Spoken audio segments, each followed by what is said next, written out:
Bau apa ini? Oh, bau Maybank Bali Marathon. Kalau Maybank Bali Marathon, biasanya udah lari, kan pengennya bisa jalan-jalan enak karena kakinya masih sakit. Makanya nggak mungkin lah kita kasih review sepatu yang lokal-lokal karena takutnya alergi. Soalnya nggak culture.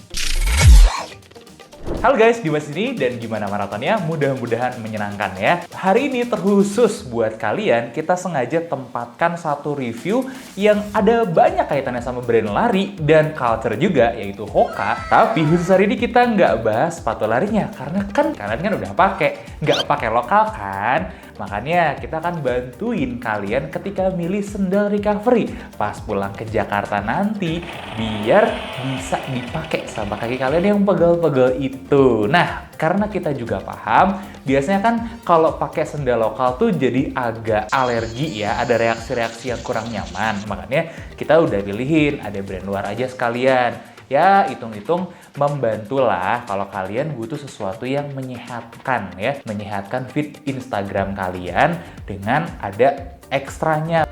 Kulit manggis, kini ada ekstraknya.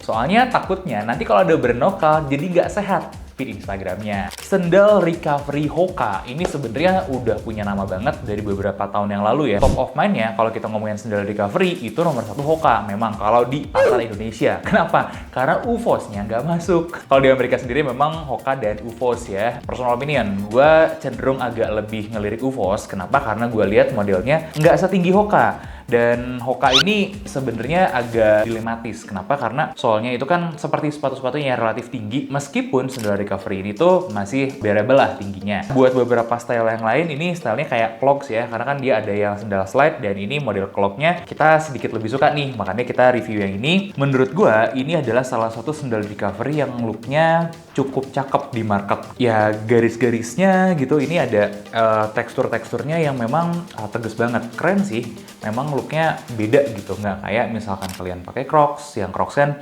nggak trendy, kontroversial gitu desainnya, dan nggak ada benefit ke recovery-nya juga. Nah, ini perfect choice sih kalau menurut gue, karena nggak kalah trendy. Itu aja sih, tapi kan kita bukan reviewer style dan trend, maka dari itu langsung aja kali ya kita gas tes sendal. Tinggi banget. Dan ini dia Hoka U Ora.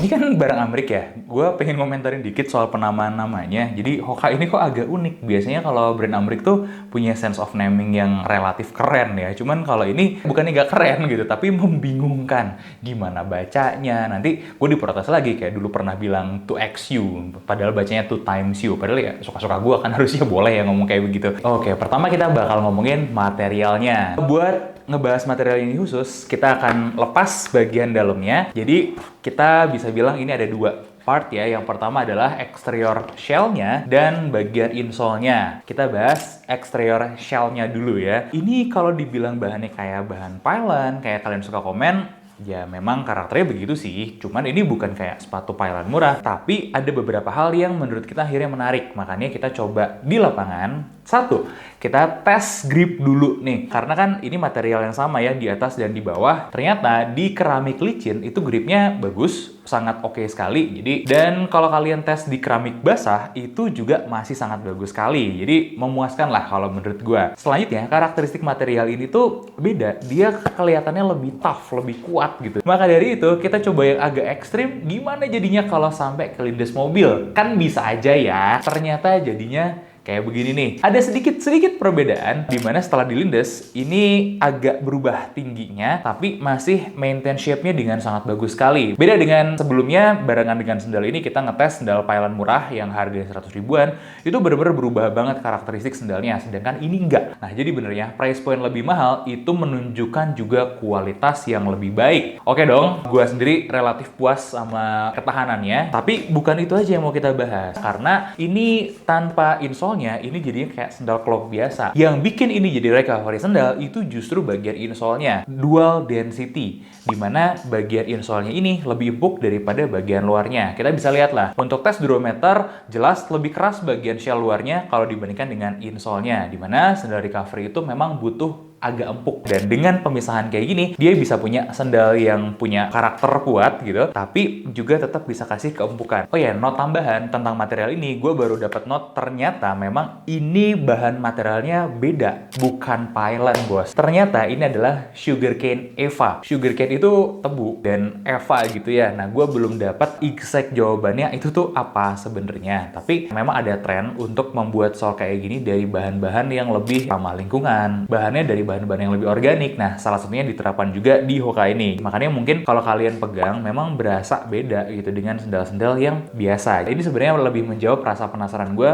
kenapa sih feel-nya dan look-nya, toughness-nya juga berbeda ya karena itu gitu. Tapi kita nggak berhenti sampai sana dong. Boleh dong kita tes kekuatannya dengan Dremel, karena harusnya ya dengan toughness kayak gini, dia juga punya toughness terhadap gesekan yang cukup baik. Nah, ternyata hasil Dremel kita selama 15 detik menunjukkan seperti ini. Jadi masih lumayan kuat ya materialnya. Nah, namanya juga pakai material molding kayak gini, pastinya tidak sekuat let's say Vibram lah ya. Tapi lumayan oke ketahanannya. Gue bisa lah bertahan cukup lama gitu dengan penggunaan sendal ini, karena satu materialnya lumayan aja ya, nggak tough banget. Bagian salur-salur ininya lumayan dalam, jadi umurnya seharusnya tidak pendek kayak gitu. Gokil, boleh juga.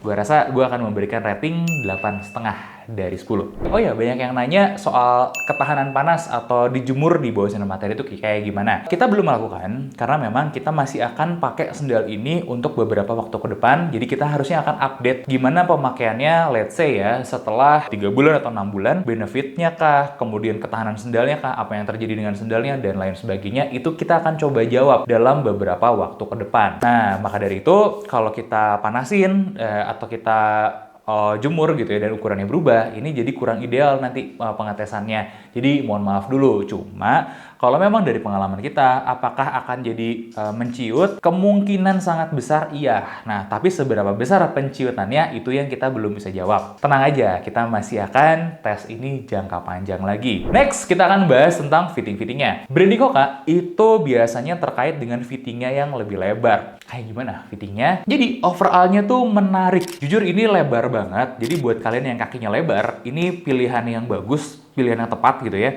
Karena memang kerasa banget lah kaki kalian nggak kejepit di sini. Sedangkan untuk panjangnya, ini yang agak menarik nih. Gue pengalaman sebelumnya di Porto itu bisa turun sampai 2 size. Gue kalau sneakers biasanya pakai 46, bisa turun sampai ke 44 pakainya. Ternyata di sini enggak. Dia tetap 44-nya ya untuk mungkin 45 yang turun ke 44. Nah, kalau gue harusnya ngambil 45. Jadi ada kesalahan di situ. Makanya kalau kalian lihat fittingnya ini agak pendek ya. Kaki gue bagian tumit tersisa lah di bagian sininya. Tapi fitting overall yang lainnya nggak ada masalah. Instepnya juga cukup bagus ya. Dia cukup tinggi. Jadi buat kalian yang kakinya agak tinggi ya, terakomodasi lah dengan baik. Cuma kalau memang kalian kakinya tinggi banget, sebenarnya layak dicoba buat pakai sendal ini jangka panjang, karena memang karakteristiknya harusnya dia akan agak melar gitu. Nah, itu ya sebagian temuan-temuan kita. Nah, fittingnya gue kasih rating 8 dari 10. Kategori ketiga, benefit. Dan di sini juga gue akan ngomongin tentang kenyamanannya ya. Izinkan gue kembali mencontek ya, karena ada beberapa kategori yang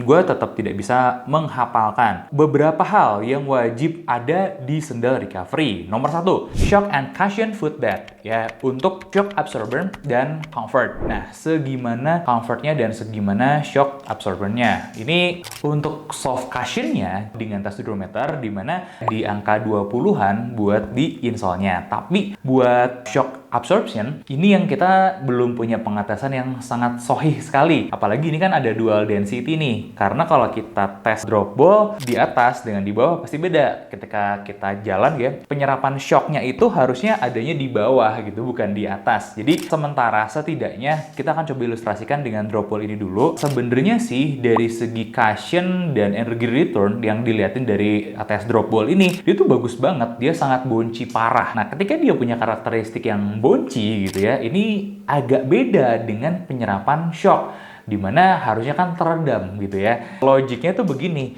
ketika ada impact ya dia dipantulkan keluar lagi, kayak begitu. Nah sebenarnya menurut gue ini belum ideal banget juga, dan kayaknya sama sih buat banyak model recovery pun masih seperti itu ya. Tapi kalau kalian ada yang punya POV lain nggak apa-apa, coba cerita aja, kita tambahin diskusinya di kolom komentar ya. Nah next, arc support yang bisa alignment dan balance-nya. Kalian harus ngelihat detail ya buat dapat ininya. Jadi ada dua hal di sini yang gue perhatikan. Satu hal pertama adalah bagian luar ini, outer shell-nya, itu menjaga cukup baik kaki kalian.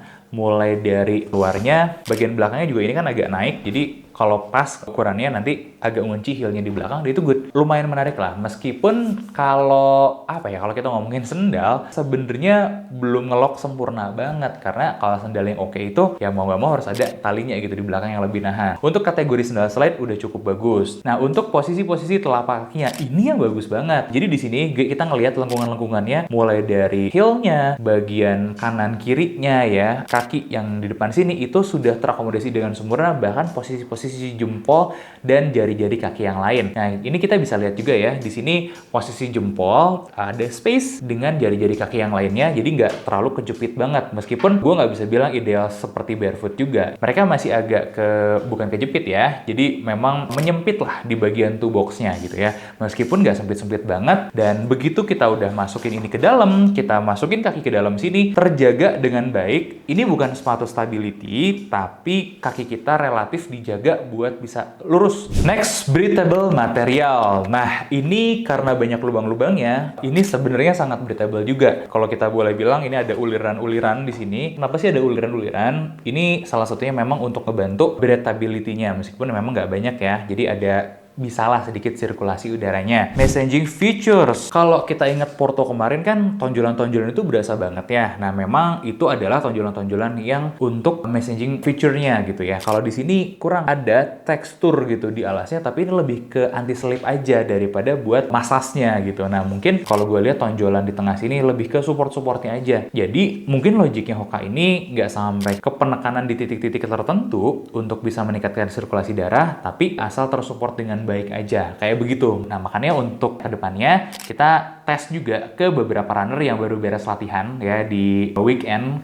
beberapa weekend kemarin, buat minta pendapatnya. Nanti kita akan tampilin juga di video selanjutnya ya. Kategori kelima, lightweight and flexible construction. Nah, ini jadi menarik juga nih, karena harusnya memang tidak fleksibel banget. Gue kurang setuju sih sama di situ. Kalau lightweight-nya gue setuju banget. Kenapa? Karena untuk keringanan dan kenyamanan kalian juga, ini relatif lightweight ya. Kalau kalian mau tahu, beratnya kurang lebih segini, jadi nggak bisa dibilang super ringan banget, tapi feel-nya ketika dipakai itu relatif ringan. Jadi dari pemahaman yang gue tahu ya, dari tekukan-tekukan atau lengkungan-lengkungannya di sini, ini menjaga kaki kita, terus mendistribusikan load-nya dengan baik. Nah, inilah yang terlihat sebenarnya daripada messaging feature di Hoka ini. Ketika kaki kita harusnya nopang beban full, tapi kondisinya lagi bengkak, lagi sakit gitu, habis long run. Nah, di sini bisa disupport dengan baik dan terdistribusi, terbagi lah bebannya dengan topangan atau dukungan-dukungan yang ada di sendal ini. Cobain deh kalau kalian nggak pernah cobain recovery sandal ya. Ini memang something banget kalau habis long run. Dan yang selanjutnya adalah rocker. Jadi ketika kita pakai alas kaki yang ada tekukan gitu depannya, ini memang ngebantu kita saat ngelangkah, mempermudah. Nah, yang jadi masalah itu kan kalau rockernya sampai dalam nekuk banget, itu kan ngeganggu ada hammer toe. Sedangkan kalau gue lihat di sini, ini tuh potensial juga menimbulkan hammer toe. Cuman kita belum melihat anatomi dalamnya. Tapi memang ini tuh dari segi insole-nya juga kita udah lihat banget ya. Dia dari heel-nya tinggi, terus turun ke bawah, terus di sini di bagian dari kaki dinaikin lagi. Ini yang suka dikritik nih dari Hoka, karena dia heel drop-nya agak tinggi nih. Soalnya ketinggian, heel dropnya ketinggian gitu ya. Kalau kaki kalian normal-normal aja, seharusnya memang masih nggak masalah di sini. Paling yang jadi catatan ya itu aja. Coba dites dulu, karena yang akhirnya bener-bener mengganggu itu di bagian sininya nih. Rockernya enak ngebantu jalan, tapi kalau buat berdiri kan jadi hammer toe gitu, pegel juga bos. Kayak begitu ya, sedikit penalaran gua yang masih terbatas inilah tentang recovery sandal ini. Lanjut ke rating benefitnya 8. Jadi overallnya cukup oke ya si sandal ini, kesimpulan gua. Mudah-mudahan gue bisa menjawab lebih banyak hal lagi, tapi yang jelas gue pengen ngasih tahu sama kalian, balik lagi ini bukan gimmick.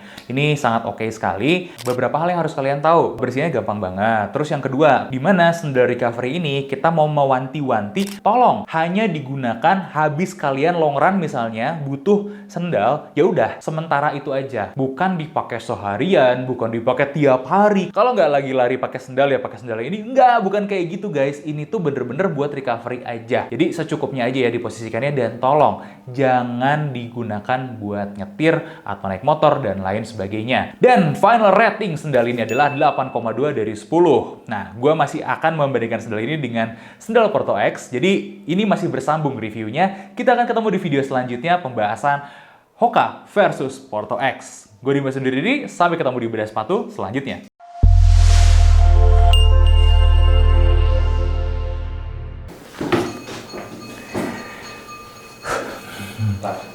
Tukang bakso lewat. Lagi agak banyak ya semenjak Gibran.